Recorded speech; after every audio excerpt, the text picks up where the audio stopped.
Sending a request.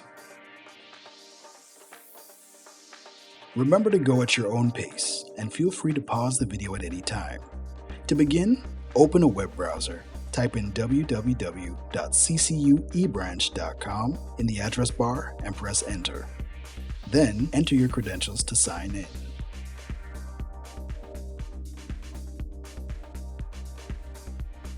Step 1. Click on the messages icon.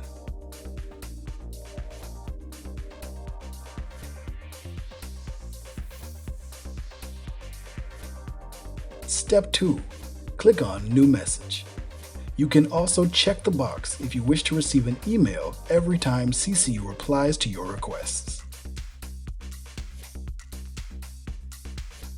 Step 3.